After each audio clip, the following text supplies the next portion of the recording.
সুবীরবাবু ভেবেছিলেন নেশা আর রাজনীতির ব্যাপারটা সামলাতে পারলেই এই কলেজ সংক্রান্ত সমস্যার সমাধান হয়ে যাবে। মোটামুটি প্রেসিডেন্সি বলতে আমজনতা এই বোঝে, এর চেয়ে ভয়ের কিছুই নেই। কিন্তু আর একটা ব্যাপার তার মাথা থেকে একদম বেরিয়ে গিয়েছিল, সেটা হলো প্রেম। তার ছেলে যে এর মধ্যেই পাকা প্রেমিক হয়ে উঠেছে সে খবর তার কাছে খুব একটা ছিল না। তবে ওই মেয়েটার সাথে তিনিও পরিচিত। তাহলে এবার কি হবে? একদম বাচ্চাদের মতো ছেলের সামনেই বলে ফেললেন সুবীরবাবু। মনে হচ্ছে যেন অনেক কষ্ট করে সলভ করা একটা পাজল একদম শেষে এসে আর মিলছে না।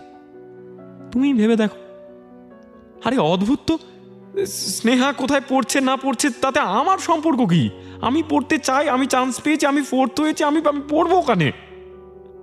সম্পর্ক না থাকলে তো কোনো চিন্তা ছিল না বাবু। আরে দাঁড়াও দাঁড়াও দাঁড়াও, ঝামেলা বাড়িয়ে তো কোনো লাভ নেই। আর এই সমী স্পষ্ট করে বলো তো, তুমি কি ওই মেয়েটির সাথে কোনো রকম সম্পর্কে আছো?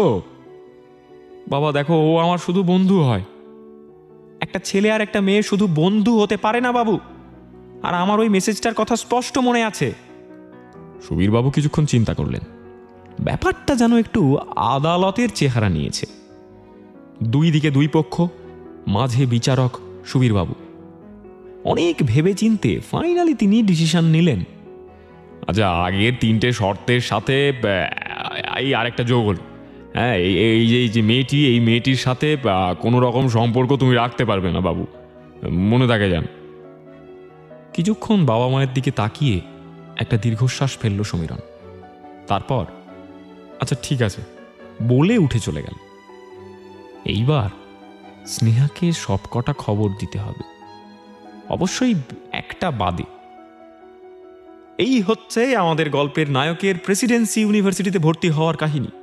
যাই বলুন, গল্পটা কিন্তু খোদ প্রেসিডেন্সির প্রতিষ্ঠা হওয়ার গল্পের থেকেও কম ইন্টারেস্টিং নয়। এত ইমোশন, এত ড্রামা, পরতে পরতে এত থ্রিল, জাস্ট একটা কলেজে ভর্তি হওয়াকে কেন্দ্র করে চট করে এসব কল্পনাই করা যায় না। কিন্তু আলটিমেটলি আমাদের নায়ক তার প্রিয় কলেজে ভর্তি হওয়ার সুযোগ পেল। স্নেহার সাথে এক কলেজে পড়ার মতো এত সুন্দর একটা স্বপ্ন সত্যি হলো ওর। এত আনন্দ যে একসাথে আসতে পারে একসময় ভাবতেই পারত না সমীরণ।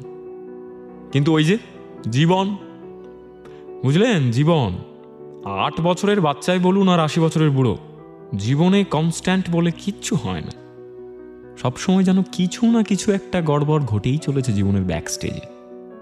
যখন তখন তার ফল পাওয়া যাবে। সমীরণের জীবনেও কি সেরকম কিছু একটা হতে চলেছে? দেখা যাক। কি ঠিক করলি? বাড়িতে আর থাকবি না? প্রেসিডেন্সির পোর্টকই বসে দুই বন্ধুর কথা হচ্ছে।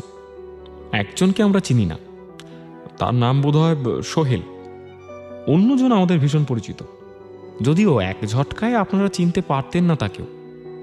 সিগারেটের শেষ টানটা দিয়ে সেই পরিচিত ছেলেটি বলল, না, অনেক দেরি হয়ে গেছে, এবার কিছু একটা প্রপার ডিসিশন নিতেই হবে, না হলে ভাই জীবনটা কেরোসিন হয়ে যাবে।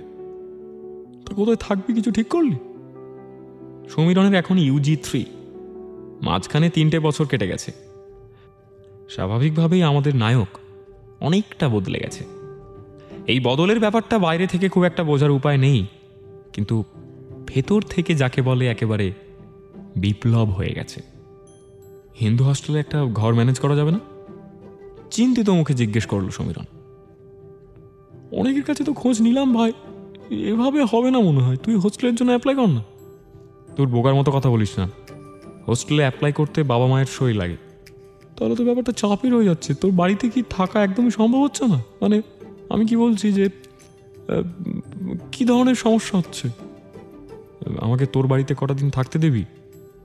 ঠিক আছে, আমি তার মধ্যেই কিছু একটা ম্যানেজ করে নেব। এইরকম একটা প্রস্তাব একেবারেই এক্সপেক্ট করেনি সোহেল। বেশ খানিকক্ষণ আমতা আমতা করে বলল, আসলে মানে কিছু মনে করিস না, আমার না মানে আমার বাড়িতে আসলে একটু আচ্ছা বুঝেছি, কাটা, আমি দেখে নেবো, ছাড় বলে পোর্টিকো থেকে উঠে গেল সমীরণ। সোহেলের খারাপ লাগছিল একটু, কিন্তু সত্যিই ওর কিছু করার নেই। এই 3 বছরে বদলটা যে শুধু সমীরণের হয়নি তা তো আপনারা বুঝতেই পারছেন। আসলে সমীরণের জীবনে পরিবর্তন হলে ওর বাড়ির কারোর পক্ষেও স্থির থাকা সম্ভব নয়। সমীরণের সব কিছুই ঢেউয়ের মতো ওদেরকেও আঘাত করে, এবং ইদানিং আঘাতের জোরটা বেশ ভালো রকমই বেড়েছে। সুবীরবাবু তার ছেলেকে যে কটা শর্ত দিয়েছিলেন, কলেজের একদম প্রথম দিকেই সমীরণ বীর দর্পে সবকটা ভেঙে ফেলেছিল। আর স্নেহার সঙ্গে যোগাযোগ না রাখার কোনো প্রশ্ন এমনিই ছিল না। ওদিকে প্রেসিডেন্সিতে ভর্তি হয়ে কেউ রাজনীতি করবে না, এটা তো প্রায় অকল্পনীয় ব্যাপার। খুব তাড়াতাড়ি কলেজের খুঁটিনাটি রাজনীতির সঙ্গে জড়িয়ে পড়ল সমীরণ। ওদের ফার্স্ট ইয়ারেই কলেজে ভোট হয়। যথারীতি সমীরণ ভোটে দাঁড়ায় এবং জিতেও যায়। এইসব খবর যে বাড়িতে একদমই যাচ্ছিল না তা নয়, কিন্তু সব খবরই কেমন একটা সেন্সার্ড হয়ে যেত। বাড়িতে অশান্তিটা এক সময়ের পর একদম রেগুলার হয়ে দাঁড়িয়েছিল। শর্মিষ্ঠা দু একবার ছেলেকে ট্র্যাকে ফেরানোর জোর চেষ্টা করেছিলেন, কিন্তু কোনো লাভ হয়নি।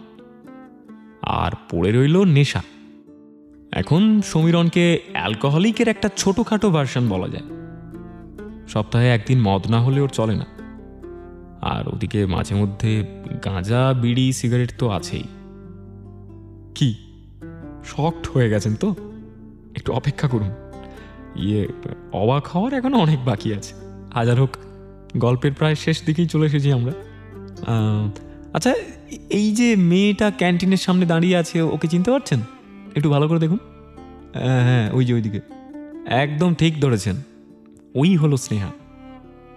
তবে স্নেহাকে না চেনার কোনো কারণ নেই। 3 বছর আগেকার মেয়েটার সাথে ওর খুব একটা পার্থক্য হয়নি, কিন্তু ওদের সম্পর্কটায় অনেকটা বদল ঘটে গেছে, কথা সত্যি। সমীরণ আপাতত স্নেহার কাছেই যাচ্ছে। বেশ কয়েকদিন ধরেই ওদের কিছু বিষয় নিয়ে কথা বলার আছে। আজ ফাইনালি সময় পেয়েছে সমীরণ। অনেকক্ষণ দাঁড়িয়ে আছিস? ক্যান্টিনের কাছাকাছি এসে জিজ্ঞেস করলো সমীরণ। না, তোর সময় হয়েছে এই অনেক। হ্যাঁ, আসলে ওই ইউনিয়নের কাজকর্ম এত বেড়ে গেছে। হ্যাঁ, সেই, তোর কাছে তো ইউনিয়ন ছাড়া আর কোনো কিছুই গুরুত্বপূর্ণ নয়। আহা, বাদ দে এসব, ছাড়। কি জন্য আমাকে ডেকেছিস সেটা বল। কিছু খাবি? সমীরণ খুব ভালো করেই জানে স্নেহা ওকে কেন ডেকেছে, কিন্তু ব্যাপারটা এতই অদ্ভুত যে ও বুঝে উঠতে পারছে না কথাটা কিভাবে অ্যাড্রেস করবে। বিগত 1 বছর ওদের সম্পর্কটা প্রায় নেই বললেই চলে। শুধু পরিচিত লোকজন জানে বলে ওরা একটা প্রেম করার নাটক করে যাচ্ছিল, কিন্তু এবার ব্যাপারটা আর সম্ভব হচ্ছে না।